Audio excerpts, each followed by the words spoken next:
ನಮಸ್ಕಾರ ಗುರುಗಳೇ, welcome to SVN channel.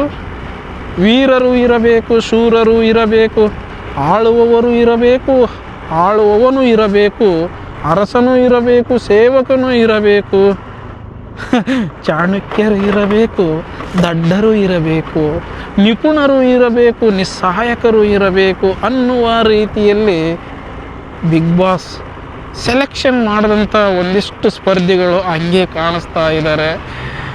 ಮಲ್ಲಮ್ಮಳ ಮುಗ್ಧತೆಗೆ ಇಡೀ ಕರ್ನಾಟಕವೇ ಮನಸೋಲ್ತಾ ಇದೆ ಅಂತ ಅನ್ಬೋದು.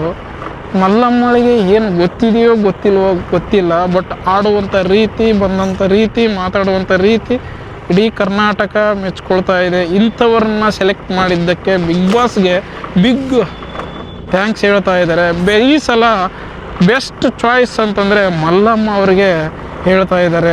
ಮಲ್ಲಮ್ಮಳನ್ನು ಸೆಲೆಕ್ಟ್ ಮಾಡಿದ್ದಕ್ಕೆ ಬಿಗ್ ಬಾಸ್ಗೆ ಅಪ್ರಿಷಿಯೇಷನನ್ನು ಮಾಡ್ತಾ ಇದ್ದಾರೆ. ಉತ್ತರ ಕರ್ನಾಟಕದ ಒಬ್ಬಳು ಮಹಿಳೆಯನ್ನು, ಅಜ್ಜಿ ಅಂತ ಅಂದ್ಕೊಳ್ಳಿ, ಅಜ್ಜಿಯವ್ರನ್ನ ಸೆಲೆಕ್ಟ್ ಮಾಡಿದ್ದಕ್ಕೆ ಕರ್ನಾಟಕದವರೆಲ್ಲರೂ ಯಾರೇ ಆಗಲಿ ಮಲ್ಲಮ್ಮಳನ್ನು ಸೆಲೆಕ್ಟ್ ಮಾಡಿದ್ದಕ್ಕೆ ನಮಗಂತರೂ ತುಂಬ ಖುಷಿಯಾಗ್ತಾ ಇದೆ. ಕಾಮನ್ ಪೀಪಲಿಂದ ಒಬ್ಬರು ಸೆಲೆಕ್ಟ್ ಮಾಡಬೇಕು ಅಂತ ಹೇಳ್ತಾ ಇದ್ರಲ್ವ, ಆ ರೀತಿಯ ಕ್ಯಾಟಗರಿಯಲ್ಲಿ ಬಿಗ್ ಬಾಸ್ ಅವರು ಸೆಲೆಕ್ಟ್ ಮಾಡಿದ್ದು ದಿ ಬೆಸ್ಟ್ ಅಂತೇಳಿ ಹೇಳ್ತಾ ಇದ್ದಾರೆ.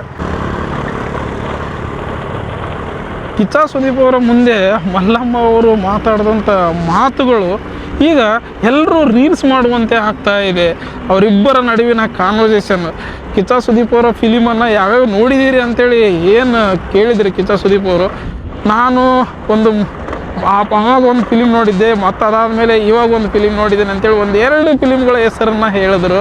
ಅದರಲ್ಲೂ ಒಂದು ಫಿಲಿಮ್ನ ಸ್ಟೋರಿಯನ್ನು ಹೇಳಿದ್ರು.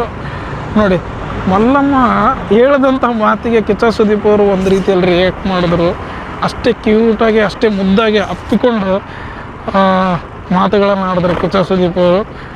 ಆ ಮಾತುಗಳು ಕನ್ನಡ ಜನತೆಗೆ, ಮಲ್ಲಮ್ಮ ಅವರು ಆಡುವಂಥ ರೀತಿ, ಆಟ ಆಡುವಂಥ ರೀತಿ, ಎಲ್ಲರ ಜೊತೆ ಮಾತಾಡುವಂಥ ರೀತಿ, ಎಲ್ಲರ ಜೊತೆ ಇರುವಂಥ ರೀತಿ ಕನ್ನಡ ಜನತೆಗೆ ಇಷ್ಟ ಆಗ್ತಾಯಿದೆ.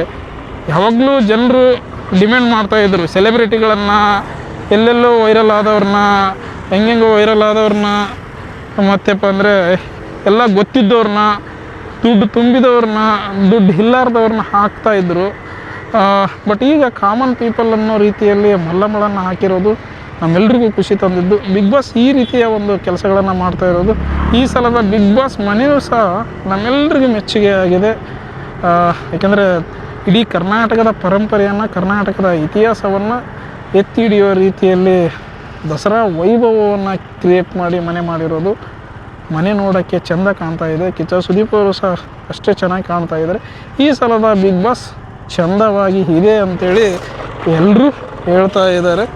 ಈ ಸಲ ಬಿಗ್ ಬಾಸ್ ಮತ್ತೊಂದು ಟ್ವಿಸ್ಟನ್ನು ಕೊಡೋಕ್ಕೆ ರೆಡಿಯಾಗಿದೆ. 3ನೇ ವಾರದಲ್ಲಿ ಎಷ್ಟು ಜನ ಎಲಿಮಿನೇಟ್ ಆಗ್ತಾರೋ ಗೊತ್ತಿಲ್ಲ, ಬಟ್ 6 ಜನ ವೈಲ್ಡ್ ಕಾರ್ಡ್ ಎಂಟ್ರಿ ಆಗ್ತಾರೆ ಅಂತೇಳಿ ಒಂದು ಬಿಗ್ ಟ್ವಿಸ್ಟ್ ಕೇಳಿ ಬರ್ತಾ ಇದೆ.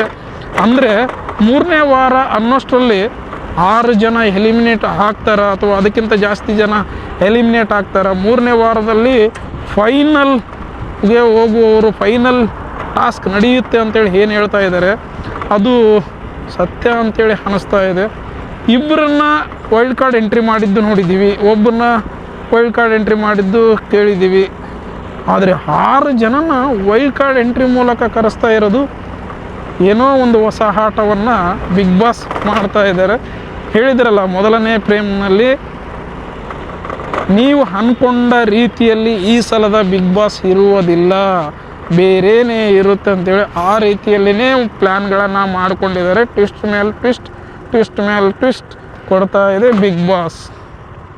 ಪ್ರತಿ ಸಲ ಬಿಗ್ ಬಾಸ್ ಬಂದಾಗ ಉತ್ತರ ಕರ್ನಾಟಕದವರು ಯಾಕೆ ಇರ್ತಾ ಇರಲಿಲ್ಲ, ಯಾಕೆ ಇರಲ್ಲ, ಯಾಕೆ ಸೆಲೆಕ್ಟ್ ಮಾಡಲ್ಲ, ಅಲ್ಲಿಯ ಪ್ರತಿಭೆಗಳು ಇಲ್ವಾ ಅಂತೇಳಿ ಅಂದ್ಕೊಳ್ತಿದ್ವಿ. ಬಟ್ ಹೋದ ಸಲದಿಂದ ಹೈಲೈಟಾಗಿ ಉತ್ತರ ಕರ್ನಾಟಕದ ಪ್ರತಿಭೆಗಳು ಬಿಗ್ ಬಾಸ್ಗೆ ಬರ್ತಾರೆ ಅನ್ನೋದು ಮೊದಲೇ ಗೊತ್ತಾಗುತ್ತೆ. ಈ ಸಲ ಸಹ ಹೋದ ಸಲ ಹನುಮಂತವ್ರು ಬಂದು ಬಿಗ್ ಬಾಸ್ ಕಪ್ಪೆ ಎತ್ಕೊಂಡು ಹೋದರು. ಈ ಸಲ ನಮ್ಮ ಉತ್ತರ ಕರ್ನಾಟಕದ ಕಡೆಯಿಂದ ಇಬ್ಬರು ಬಂದಿದ್ದಾರೆ. ನೋಡೋಣ ಇಬ್ಬರಲ್ಲಿ ಯಾರು ಕಪ್ಪನ್ನು ಎತ್ಕೊಂಡು ಹೋಗ್ತಾರೆ. ಮಲ್ಲಮ್ಮ ಅವರ ಕಡೆಗೆ ಜಾಸ್ತಿ ಜನ ವಾಲ್ತಾ ಇದ್ದಾರೆ. ಮಾಳು ನಿಪ್ನಾಳ್ ಅವರು ಆವಾಗವಾಗ ಸಾಂಗ್ಗಳನ್ನು ಹಾಡಿ ಜನರನ್ನು ರಂಜಿಸ್ತಾ ಇದ್ದಾರೆ. ಬಟ್ ಒಳಗಡೆ ಇರುವಂಥ ಸ್ಪರ್ಧಿಗಳಿಗೆ ಇಷ್ಟ ಆಗ್ತಾ ಇಲ್ಲ.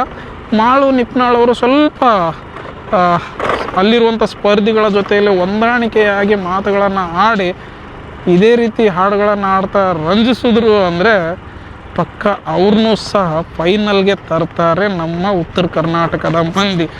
ನಮ್ಮ ಉತ್ತರ ಕರ್ನಾಟಕದ ಮಂದಿ ಒಂದು ಸಲ ನಂಬಿದ್ರು ಅಂದರೆ, ಒಂದು ಸಲ ಮೆಚ್ಚಿದ್ರು ಅಂದರೆ ಅವರು ಗೆಲ್ಲಲೇಬೇಕು, ಗೆಲ್ಲುವಂತೆ ಮಾಡ್ತಾರೆ ಸಹ. ಆ ರೀತಿಯ ಒಂದು ನಂಬಿಕೆಯನ್ನು ಇಟ್ಕೊಳ್ಳುವಂಥ ಜನ ಈ ಸಲ ಯಾರ ಮೇಲೆ ನಂಬಿಕೆ ಇಟ್ಕೊಳ್ತಾರೆ ನೋಡೋಣ. ಫೈನಲ್ 3ನೇ ವಾರದಲ್ಲಿ ಅದು ಯಾವ ರೀತಿಯಲ್ಲಿ ಫೈನಲ್ ಇರುತ್ತೆ. ಮತ್ತೊಂದು ಟ್ವಿಸ್ಟ್ ಕೊಟ್ಟಿದ್ದಾರೆ ಕಣ್ರಪ್ಪು. ಫೈನಲ್ಗೆ ಬರೋರು ಒಬ್ಬರಾಗ್ಬೋದು, ಇಲ್ಲ ಡಬಲ್ ಇಬ್ಬರಾಗ್ಬೋದು ಅನ್ನೋದು ರೀತಿಯಲ್ಲಿ ಹೇಳಿದ್ದಾರೆ. ಇಬ್ಬರು ಕಂಟೆಸ್ಟೆಂಟ್ ವಿನ್ ಆಗ್ತಾರ. ಆ ಇಬ್ಬರು ಮಾಳು ನಿಪ್ನಾಳ್ ಮತ್ತು ಮಲ್ಲಮ್ಮ ಆಗಲಿ ಅಂತೀರ. ನಿಮ್ಮ ಅನಿಸಿಕೆ ಅಭಿಪ್ರಾಯಗಳನ್ನು ಕಾಮೆಂಟ್ ಮಾಡಿ. ಈ ಸಲ ವಿನ್ ಯಾರು ಆಗ್ತಾರೆ, ಒಬ್ಬರಾದರೆ ಯಾರು, ಇಬ್ಬರಾದರೆ ಯಾರು? ನಮಸ್ಕಾರ ಗುರುಗಳೇ.